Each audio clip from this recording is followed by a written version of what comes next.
Assalamualaikum warahmatullahi wabarakatuh. Ya, selamat datang di channel Kak Anita.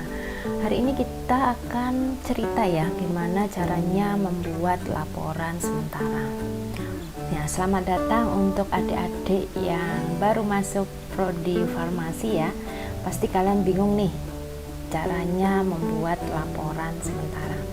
Ya, oke, ini saya ulas bagaimana membuat laporan sementara. Jadi laporan sementara ini bertujuan untuk menyiapkan data-data hasil dari praktikum. Nah, apa saja isinya dari laporan sementara itu? Yang pertama ada judul ya. Jadi laporan sementara untuk praktikum apa dan dikerjakan di tahun berapa. Jadi nanti diisi praktikumnya apa dan tahunnya berapa di titik-titik ini. Selanjutnya judul praktikumnya disesuaikan dengan nama praktikumnya. Hari dan tanggal melakukan praktikum diisi. Terus dosen pendamping praktikumnya ditulis lengkap beserta gelarnya. Jadi ini adalah dosen yang akan mendampingi kalian saat praktikum. Untuk kelompoknya, karena praktikum itu dibagi beberapa kelompok, maka dituliskan nama kelompoknya. Misalnya Anda kelompok 1, nah ditulis kelompok 1. Di dalam kelompok itu pasti terdiri dari beberapa orang, makanya disebut sebagai anggota kelompok. Yang paling atas itu diisikan oleh ketua kelompok ya, disertai dengan NIM. Yang nomor 2 dan seterusnya diisi anggotanya yang lain. Selanjutnya apa yang diisikan di data hasil percobaan? Jadi data hasil percobaan itu berisi semua data tentang percobaan praktikum. Baik percobaan sebelum praktikum, jadi misalnya menghitung molar,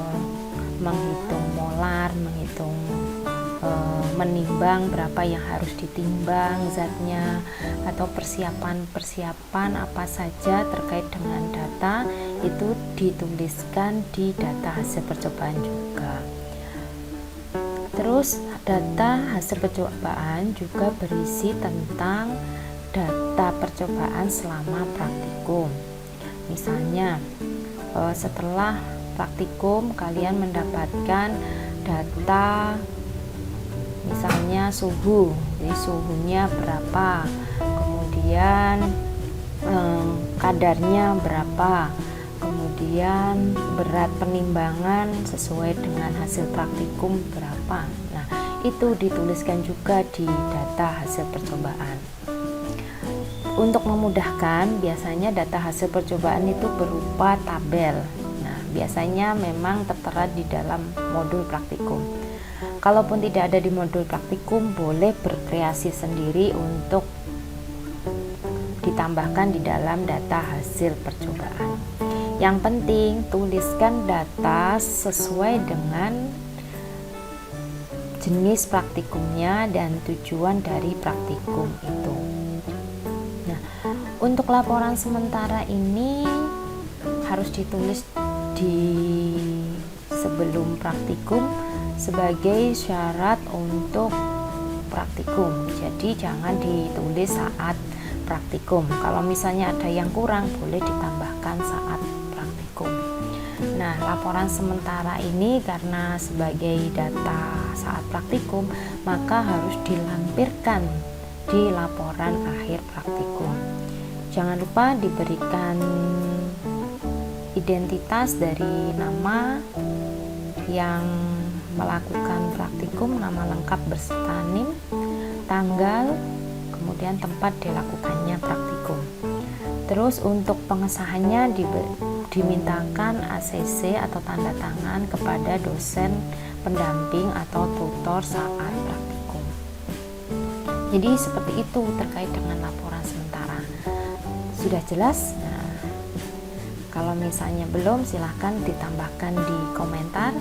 Jangan lupa terus subscribe, like, dan senantiasa ikutin channel Kak Anita ya.